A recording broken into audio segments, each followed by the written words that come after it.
शास्त्रों में बांस की लकड़ी को जलाना वर्जित है। किसी भी हवन अथवा पूजन विधि में बांस को नहीं जलाया जाता है। भारतीय सनातन परंपराओं में बांस का जलाना निषेध है।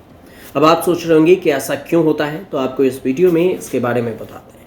कहा जाता है कि यदि बांस की लकड़ी को जलाया जाता है तो इससे वंश नष्ट हो जाता है और पितृ दोष भी लगता है।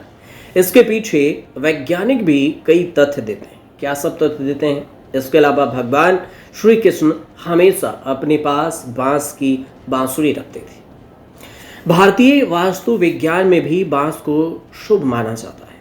शादी, जनेऊ, मुंडन आदि में भी बांस की पूजा और बांस के मंडप बनाए जाते हैं और इसके पीछे भी यही कारण है। अंततः बांस को जलाना शुभ नहीं होता। ऐसा भी माना जाता है कि बांस का पौधा जहां होता है वहां बुरी आत्माएं नजर नहीं आती। यह है। अब वैज्ञानिक कारण भी समझ लीजिए।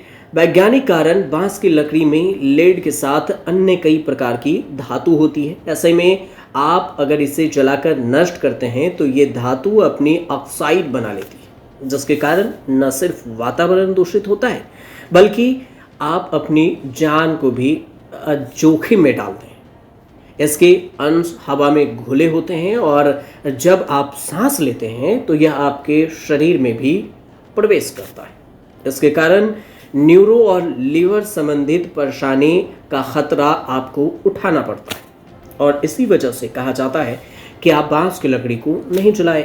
आमतौर पर अगरबत्ती बांस की ही बनती है, अतः इसे जलाना शुभ नहीं होता है। शास्त्रों में पूजन विधान में कहीं भी अगरबत्ती का उल्लेख नहीं मिलता है। सब जगह पर धूप बत्ती ही लिखा होता है।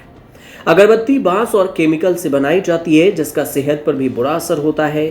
फेंग शुई में लंबी आयु के लिए बांस के पौधे बहुत ही शक्तिशाली माने जाते हैं, प्रतीक हैं।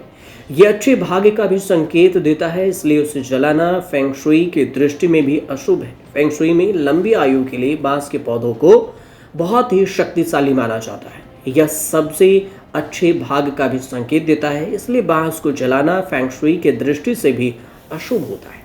इसलिए आप भी कोशिश कीजिए कि अगर बांस के को नहीं जलाया जाए तो अति शुभ होगा और इसे बांस को जलाने से भी आप वर्जित रखें। इसका थोड़ा सा ध्यान रखें ताकि आपके परिवार में भी खुशी बनी रहे।